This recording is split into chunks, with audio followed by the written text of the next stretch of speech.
Hi hello, ഇന്ന് നമുക്ക് ഒരു ഹൈദരാബാദി ചിക്കൻ ബിരിയാണി എങ്ങനെയാണ് പെട്ടെന്ന് തയ്യാറാക്കാമെന്ന് നോക്കാം. ഇതിനൊക്കെ പറ്റിയ ഇതിന് മാത്രമല്ല വല്ല ഫംഗ്ഷനോ കാര്യങ്ങളൊക്കെ ഉള്ളപ്പോൾ പെട്ടെന്ന് തയ്യാറാക്കാൻ പറ്റിയൊരു ബിരിയാണിയുടെ റെസിപ്പിയാണ് കേട്ടോ. അപ്പോൾ അതെങ്ങനെ ചെയ്തെടുക്കാമെന്ന് നോക്കാം. അതിനായിട്ടൊരു 3 സവാള നമ്മൾ ആദ്യം ഫ്രൈ ചെയ്ത് മാറ്റി വെക്കുന്നുണ്ട് കേട്ടോ. ഇനി നമുക്ക് ചിക്കൻ മാരിനേറ്റ് ചെയ്ത് വെക്കാം. ഒരു 5-6 മണിക്കൂർ വെച്ചാൽ അത്രയും നല്ലതാണ് കേട്ടോ. അതിനായിട്ട് 1 കിലോ ചിക്കനിലോട്ട് ഒരു 4 പച്ചമുളകാണ് ചേർത്ത് കൊടുക്കുന്നത്. എരിവ് ഇഷ്ടമുള്ളവർക്കാണെങ്കിൽ ഇതിലും കൂടുതൽ ചേർത്ത് കൊടുക്കുക. പിന്നീട് 1 ടേബിൾ സ്പൂണോളം ഇഞ്ചി വെളുത്തുള്ളി പേസ്റ്റും 1.5 ടേബിൾ സ്പൂണ് കാശ്മീരി ചില്ലി പൗഡറുമാണ് കേട്ടോ ചേർത്ത് കൊടുക്കുന്നത്.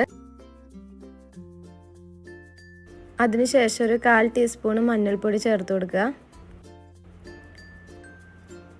പിന്നീട് 1 table spoon biryani masala powder ചേർത്ത് കൊടുക്കുക. അതല്ലാന്നുണ്ടെങ്കിൽ ഗരം മസാല ചേർത്ത് കൊടുത്താലും മതി കേട്ടോ. പിന്നീട് ആവശ്യത്തിനുള്ള ഉപ്പ് ചേർത്ത് കൊടുക്കുക. പിന്നെ വേണ്ടത് ഇതിൻ്റെ മെയിൻ ഇൻഗ്രീഡിയൻ്റ് ആയ തൈരാണ് കേട്ടോ. ഒരു 1/2 കപ്പോളം തൈര് ചേർത്ത് കൊടുക്കുക. ഒരു 1/4 കപ്പ് വരെ ചേർത്ത് കൊടുക്കുക കേട്ടോ. ഞാനിപ്പോൾ ഇവിടെ 1/2 കപ്പാണ് ചേർത്ത് കൊടുത്തിട്ടുള്ളത്. അതിനുശേഷം നമ്മൾ നേരത്തെ തയ്യാറാക്കി വെച്ച ഫ്രൈഡ് ഒണിയൻ ഉണ്ടല്ലോ, അത് ചേർത്ത് കൊടുക്കുക.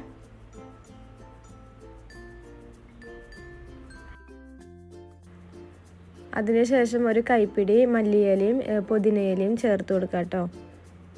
എന്നിട്ട് ഇനി നന്നായി ഇത് മിക്സ് ചെയ്തെടുക്കുക.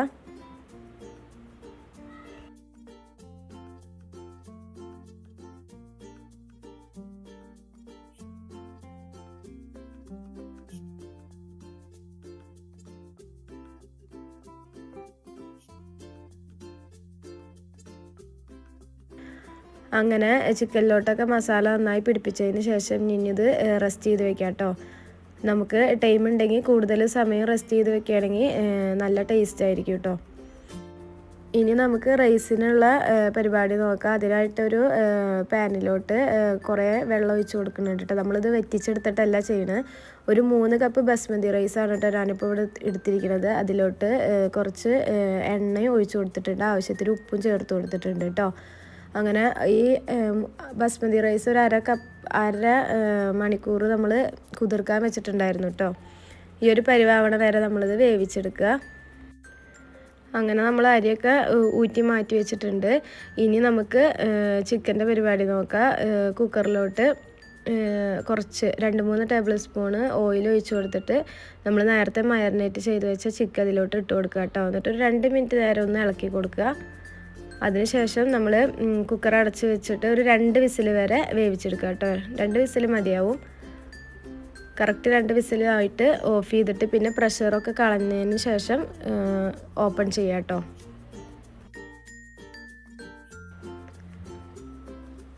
അങ്ങനെ നമ്മുടെ ചിക്കനൊക്കെ കറക്റ്റ് റെഡി ആയിട്ട് വന്നിട്ടുണ്ട്. ഇനി നമുക്ക് ദം ചെയ്തെടുക്കാം.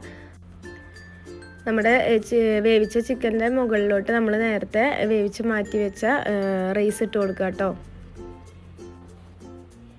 അങ്ങനെ ആദ്യത്തെ ലെയർ റൈസിൻ്റെ മുകളിലോട്ട് നമ്മൾ ഫ്രൈ ചെയ്ത് വെച്ച ഒണിയനും പിന്നെ കുറച്ച് മല്ലിയിലയും കുറച്ച് ഗരം മസാല പിന്നെ 1 ടേബിൾ സ്പൂണ് ഗീയും അതുപോലെ തന്നെ 1 ടേബിൾ സ്പൂൺ തന്നെ RKG പാടയാണ് നമ്മൾ ചേർത്ത് കൊടുക്കണം കേട്ടോ.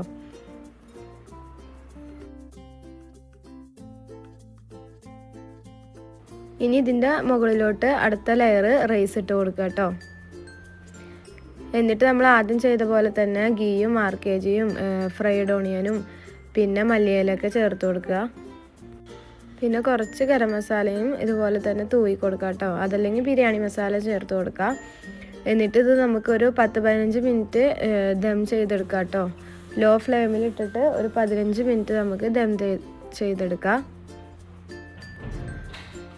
അങ്ങനെ നമ്മുടെ ബിരിയാണിയൊക്കെ ഇവിടെ ദം ചെയ്തെടുത്തിട്ടുണ്ട്. നല്ല ടേസ്റ്റാണ് കേട്ടോ ഇത് കഴിക്കാനായിട്ട്.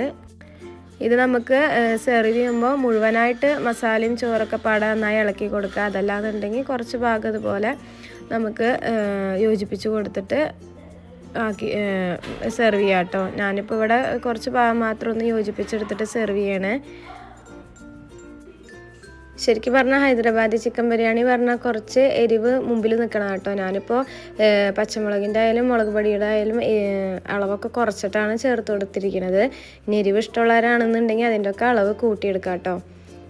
അപ്പോൾ ഇത് ഉണ്ടാക്കാനായിട്ട് എളുപ്പമല്ലേ. അപ്പോൾ എല്ലാവരും ഇത് വീട്ടിൽ ട്രൈ ചെയ്ത് നോക്കുക. ഇതിന് പെട്ടെന്നൊക്കെ ഉണ്ടാക്കാൻ പറ്റിയൊരു ബിരിയാണിയുടെ റെസിപ്പിയാണ് കേട്ടോ. അപ്പോൾ എല്ലാവരും ഇത് ട്രൈ ചെയ്ത് നോക്കിയിട്ട് ഫീഡ്ബാക്കൊക്കെ അറിയിക്കുക. നാളെ മറ്റൊരു വീഡിയോ ആയിട്ട് വരുന്നുണ്ട്. Okay, by.